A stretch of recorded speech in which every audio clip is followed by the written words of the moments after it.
안녕하십니까. 조선대학교 치과대학 치주과학 교실의 유상준입니다. 오늘은 최선의 스트레스로 최대한의 골을 만드는 방법에 대해서 말씀을 드리고요. 이를 위해서 콜라겐으로 만들어진 재료로 우리가 어떻게 할 수 있을지에 대해서 이야기하려고 합니다. 경조직을 만들기 위한 수술적인 방법은 여러 가지가 있습니다. 우리가 환자에 해당이 되는 골결선부를 분석하고 해당 골결선부에 적합한 수식을 선택하는 과정은 정해진 기준에 따라서 행해져야 합니다. 그래야 실패를 줄일 수가 있습니다. 따라서 술식을 선택하는 기준에 대해 명확하게 알아야 될 필요가 있기 때문에 지금까지 발표된 다양한 디시전 트리를 소개하면서 강의를 시작할까 합니다. 먼저 수평골 결선부에 대한 치료 방법에 대해서 말씀을 드리겠습니다. 수평골 결선부의 치료 선택은 2011년 퓨 등이 발표한 문헌을 통해서 우리가 살펴보면 그 기준은 협축골 폭이 3.5mm 이하인지 또는 이상인지 또 4에서 5mm인지에 따라서 구분하게 됩니다. 물론 골폭이 3.5mm 이상이고 임플란트 식립이 가능하다면 우리가 임플란트 식립과 동시에 샌드위치 테크닉을 통해서 고리식을 할 수 있습니다. 또한 임플란트 식립이 불가능하다면 단계법으로 고리식하는 것을 추천합니다. 골폭이 3.5mm 이하인데 임플란트 식립이 어렵다면 단계법으로 온레이 그라프트를 하고 임플란트를 이후에 식립하는 것을 추천하고 있습니다. 또한 4에서 5mm 정도의 골폭을 가지고 있는 경우에는 리치 스프리트를 한다거나 상학에서는 리치 익스펜션 하는 것을 추천하고 있습니다. 즉 우리가 수평골 증대술에서 폭이 3.5mm, 4mm 정도 있을 때 이를 기준으로 해서 수식을 정하고 임플란트 초기 고정력을 얻을 수 있을지에 따라서 동시에 할지 단계법으로 할지를 결정하게 됩니다. 이러한 경우에 수평골 결선을 시행한 후에 결과가 어떻게 되는지에 대해서 문헌을 통해서 살펴보겠습니다. 부분 부착에서의 수평골 이식술에서 자가블록본을 이용하는 경우에 가장 많은 양의 수평골 증대량을 보였습니다. 평균 4.3mm 정도의 증대량을 보였고요. 그 다음으로는 GBR이 3.3mm, 그리고 스프리트 테크닉이 2.9mm, 또한 임플란트 식립과 동시에 시행했을 때 나타날 수 있는 디스턴스 디펙트나 페네트레이션 디펙트가 있는 경우에는 3.9mm의 골 증대량을 보였습니다. 즉 우리가 평균 4mm 정도의 수평골 증대를 임플란트 식립과 동시에 만들 수가 있고 또한 단계법으로 했을 때도 만들 수 있다는 사실을 알 수가 있겠습니다. 이러한 결과는 9년이 지난 2023년도에 측방치료제 증대술에 대한 홈레이완 그룹의 연구에서도 또 한 번 정리가 됩니다. 이 기준을 정하는 연구에서도 4에서 5mm 정도까지의 수평골 결손에서는 임플란트 식립과 동시에 골 증대가 가능하다고 얘기를 하고 있습니다.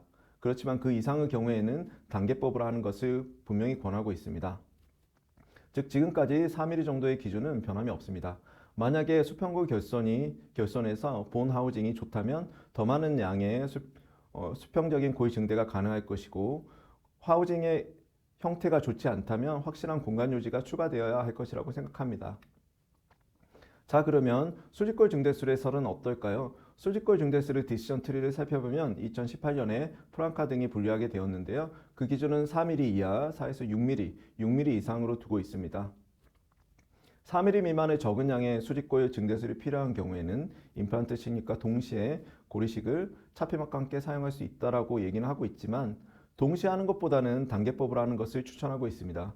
그런 이유로 4mm 이상의 수직골 이식술에서는 단계법을 추천하고 있고요. 만약 고리식이 어려운 경우라면 숏 임플란트나 트위티드 임플란트도 좋은 치료 옵션이 될 수 있다고 얘기하고 있습니다. 자 그럼 수직골 증대술 후에 그 결과를 정리한 문헌을 살펴보도록 하겠습니다. 부분 무착에서 수직골 증대술에서 가장 효과적인 방법은 디오였습니다. 그 양은 평균 7mm였고요. 하지만 임상에서 정말 사용하기 어려운 수식입니다. 수류에 협설축으로 아주 좁아진 치료제가 생기기 때문에 60% 이상에서는 2차적인 골증대가 반드시 필요합니다. 물론 장치의 벡터를 조절하는 것도 꽤나 어려운 수식입니다. 그 다음으로 좋은 방법은 자가블록본이었습니다. 평균 4.7mm의 수직골 증대가 가능했고요. GBR은 4.3mm, 임플란트 식립과 동시에 하는 GBR은 평균 3.0mm 순서대로 수직골 증대량을 나타냅니다. 즉 여기서 우리가 주목할 점은 4mm 이내의 수직골 결선부도 멤브레인을 사용한 GBR로도 충분히 증대를 할 수 있다는 사실입니다. 7년이 지난 2021년도에 수직골 증대술에 대한 디시전 트리의 업데이트 논문이 발표가 되었습니다. 기준이 살짝 올라갔죠. 수평골 결선부랑 비슷한 기준입니다. 1mm 정도 올라갔어요. 그래서 추가된 수식도 보입니다. 타이탄 메쉬나 인터포지션드 그라프트와 같은 자하고 이식 방법, 그리고 교정적 정출술이 추가되었습니다. 기준을 보시면 5mm 이하, 5에서 8mm, 8mm 이상으로 구분이 달라졌고요. 보통 로컬에서 하시는 5mm 이하의 수직골 증대술에 대해서 조금 더 살펴보겠습니다. 흡성 차폐막을 이용한 경우에는 3mm까지 임플란트 심입과 동시에 수직골 증대가 가능하다고 보고 있고요. 그래서 우리가 3mm 이상의 수직골 증대를 위해서는 흡성 차폐막만 사용할 게 아니라 그 외에 다른 재료나 테크닉을 사용해야 된다는 사실을 알 수 있습니다. 5에서 8mm, 8mm 이상의 수직골 증대를 위해서는 타이타늄 리인포스되어 있는 비흡성 차폐막과 타이타늄 메쉬, 그리고 자갈골과 이종골을 혼합하는 방법이나 RH, BMP2와 같은 성장인자를 사용할 수 있다고 얘기하고 있습니다. 즉 우리가 수직골 증대량을 5mm 이상으로 증가시키기 위해서는 술자가 좀처럼 사용하기 어려운 재료들을 추가로 사용하기 시작해야 합니다. 그렇지만 우리가 긍정적인 부분은 앞선 슬라이드에서도 보여드렸듯이 여전히 우리에게 익숙한 흡성 차폐막으로도 3에서 4mm 정도의 수직골 증대술이 가능하다는 사실입니다. 실제 임상에서 3mm 이상 수직골 이식술을 하는 경우가 흔한가요? 저는 아니라고 생각합니다. 반면에 3mm 이상의 수직골 이식술이 필요하다면 우리는 어떻게 해야 될까요? 두 단계로 나누어 수술하면 됩니다. 먼저 수직골 증대술을 시행하고 5에서 6개월 후에 치유를 기다린 다음에 임플란트 식립하면서 추가적인 수직골 이식술을 한 번 더 해주면 되죠. 또는 숏 임플란트를 사용한다거나 동시에 수직골 이식술을 통해서 증대하는 양을 조절하는 방법을 사용할 수도 있겠습니다. 그래서 우리가 목표로 하는 증대량을 조금 더 조절해서 낮추고 거기에 따라서 수직골 증대술을 한다면 충분히 예측 가능한 결과를 얻을 수 있을 거라고 생각합니다. 자, 그럼 케이스를 보면서 수평골 결손에서 골 증대에 있어서 더 상세한 설명을 드리도록 하겠습니다. 보통 이런 이야기를 많이 합니다. 치료제의 협축 외부인 인벨로브 바깥으로 골 증대를 하는 것은 상당히 어렵다. 2018년에 전치부 단위치 결손부에서 협축으로 인벨로브를 넘어서 골 증대술을 하였더니 협축 보도라인을 넘어선 골들은 모두 흡수가 되고 결국 인벨로브 내에 있는 부분만 협축골이 형성되었다는 문헌이 발표된 바 있습니다. 과연 그럴까요? 우린 인벨로브 외로 골을 만들 수 없을까요? 이런 생각을 해봅니다. 그렇다면 우리가 인벨로브 내에만 골이식을 하면 되는데 왜 굳이 인벨로브 바깥으로 골이식을 하려고 하죠? 보통 골의 흡수는 협축에서 발생이 되고 협축에서 골이식하는 것이 대부분 인벨로브 바깥에서 이식하는 경우가 많기 때문입니다. 특히 전치부에서는 더욱 그렇죠. 인벨로브에 대한 말씀을 조금 더 드리면 꽤나 주관적인 부분이라 할 수 있지만 실은 인벨로브는 우리가 설정하는 보니 피크에 따라서 결정이 됩니다. 즉 우리가 기준이 되는 보니 피크를 어디에 설정하느냐 또는 어떤 식으로 본 하우징을 예측하느냐에 따라서 달라진다는 것입니다. 우리가 보니 피크 2점을 설정하였다면 그 점 사이의 모든 부위를 고리식제로 덮어준다면 이 고리식은 인벨로브 내에 진행이 되는 거다라고 생각할 수 있겠습니다. 만약에 하우징을 넘어선 결손이 있는 경우에 보니 피크는 인위적으로 우리가 만들어줘야 된다고 하면 그때는 공간 유지를 위해서 강성이 높은 재료를 사용하는 것이 적합하겠습니다. 그런 임상 케이스를 보면서 설명하겠습니다. 두 명의 환자분이 있고요. 왼쪽은 하악 구치부, 오른쪽은 상악 구치부 케이스입니다. 둘 다 다수의 임플란트를 식립을 해야 됐고요. 교환면에서 보면 두 케이스 다 협축에서 골흡수가 어느 정도 예상이 됩니다. 판막을 열어보면 왼쪽 케이스는 34번 부분에 수직골 결손이 관찰이 되고요. 오른쪽 케이스 같은 경우는 중앙 부분에 약간의 결손이 관찰이 됩니다. 교환면에서 보면 치료정 부위에서 두 케이스 다 좁아진 치료제 폭을 관찰할 수 있고요. 두 케이스 다 슈퍼라인 길이 10mm짜리 임플란트 3개를 각각 식립을 하였습니다.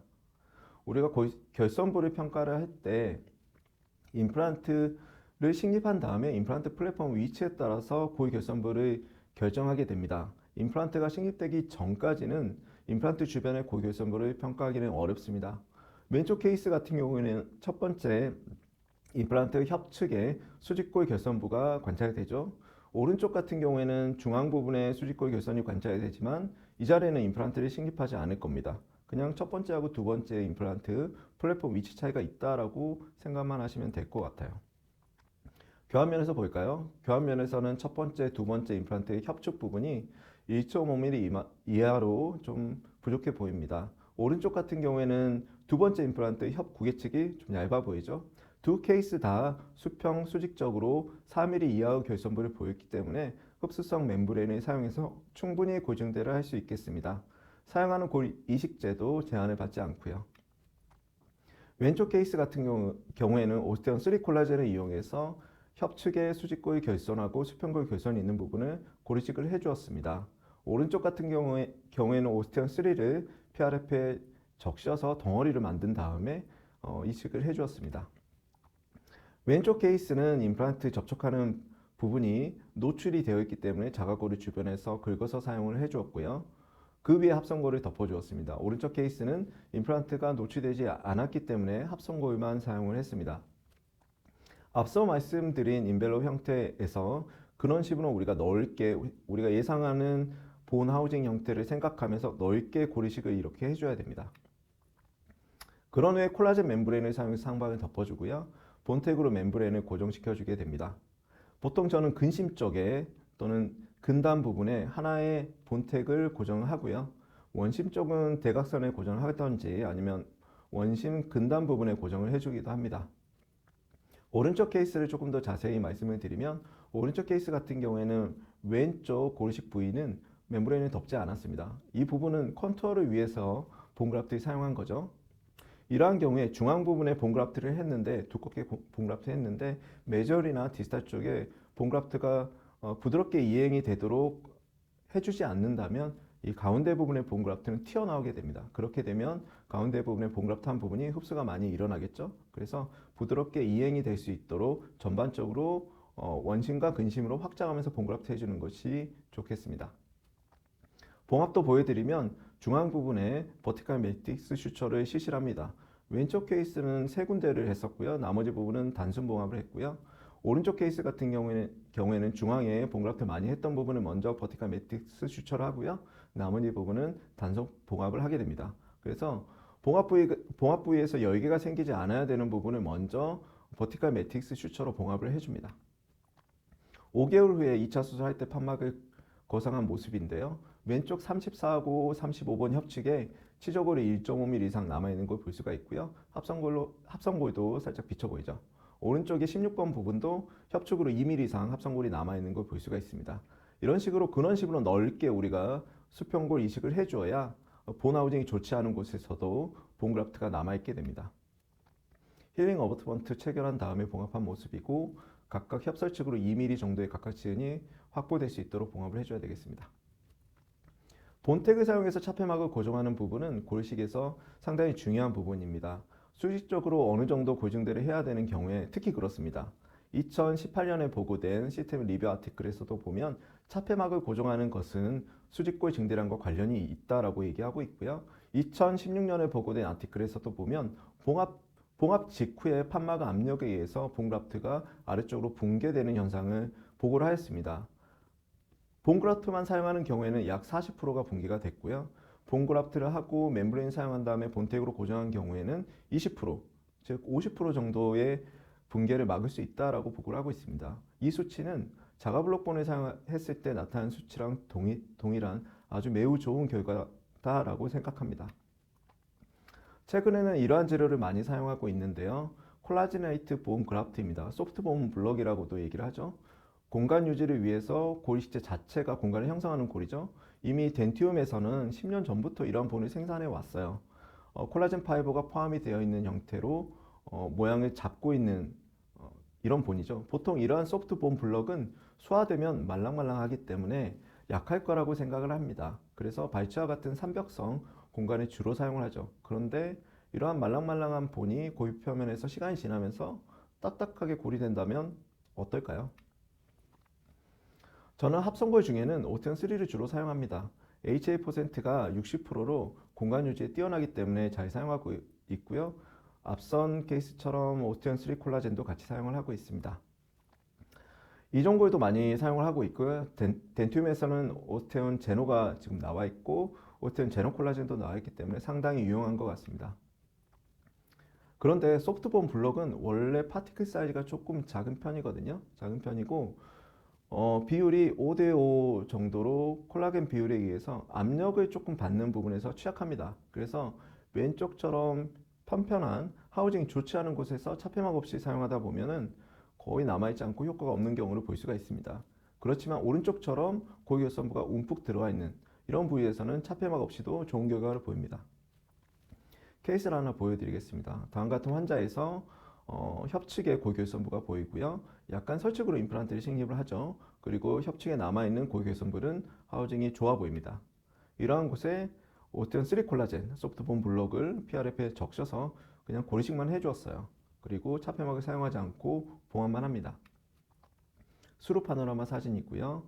4개월 뒤에 2차 수술하면서 CT를 촬영했습니다.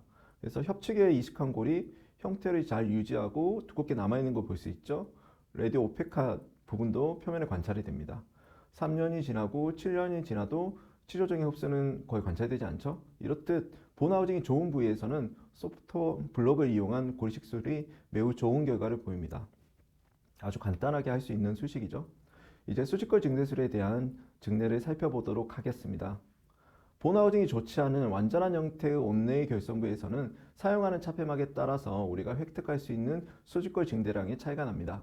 비후성 막의 경우에는 평균 4.5mm, 흡성 막의 경우에는 3.5mm 정도의 수직골 증대량을 나타내고요. 타이타늄 메쉬 같은 경우에는 5.2mm의 수직골 증대량을 보입니다.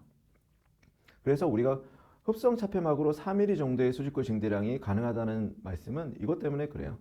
특히 덴튬에서 생산하는 멤브레인은 크로스 링크가 되어 있는 멤브레인이죠. 그래서 크로스 링크가 되어 있는 멤브레인은 크로스 링크가 안 되어 있는 멤브레인보다 훨씬 더 많은 양의 수직골 증대량을 보입니다. 덴튬에서 생산하는 이 콜라겐 멤브레인은 제가 실은 상당히 좋아하는 멤브레인이에요.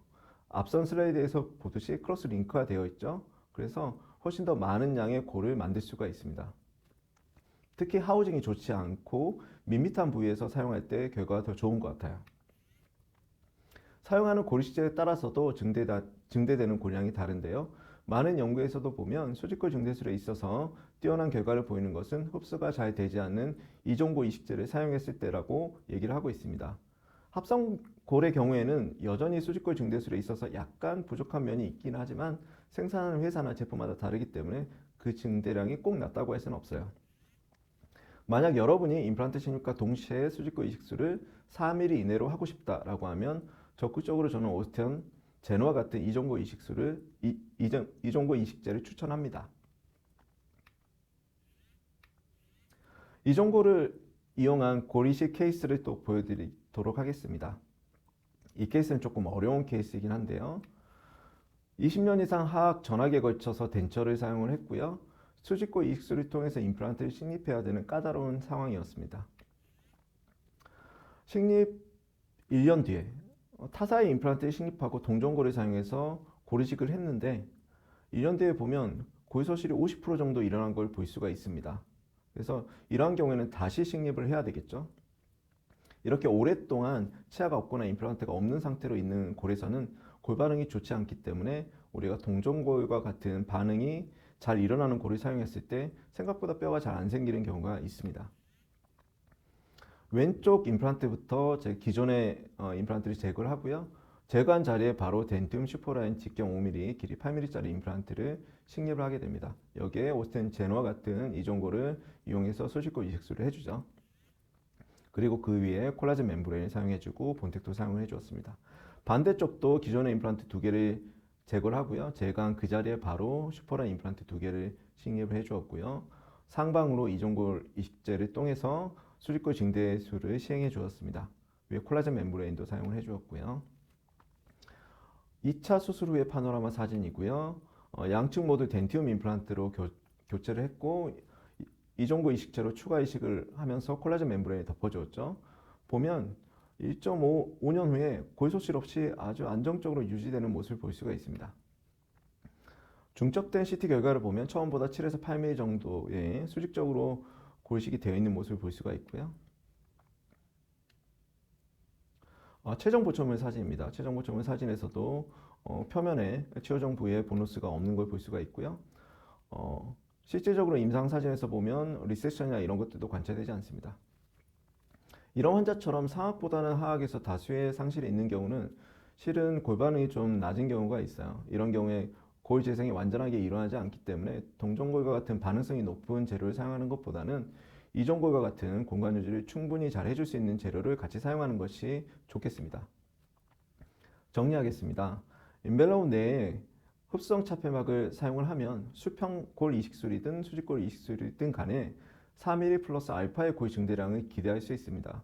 만약에 인벨로우 바깥으로 골 증대를 해야 된다면 보더라인 바깥으로 보니피크를 만들기 위해서 강력한 공간 유지 장치가 필요합니다. 하지만 앞선 케이스에서도 보여드렸듯이 근원식으로 연장해서 골 증대를 시행을 하고 이때 오텐 3나 오텐 제노와 같이 흡수에 저항하는 골식제를 같이 사용한다면 이를 대체할 수는 있습니다. 형태를 잡고 있는 콜라제네트 본 그라프트는 본 하우징이 좋은 경우에 멤브레인 없이도 사용이 가능합니다. 또한 수평 수직골 증대술에서도 파티클레이트 본과 함께 흡성 멤브레인을 함께 사용한다면 좋은 결과를 기대할 수 있습니다. 제가 준비한 내용은 여기까지고요. 지금까지 경청해 주셔서 감사합니다.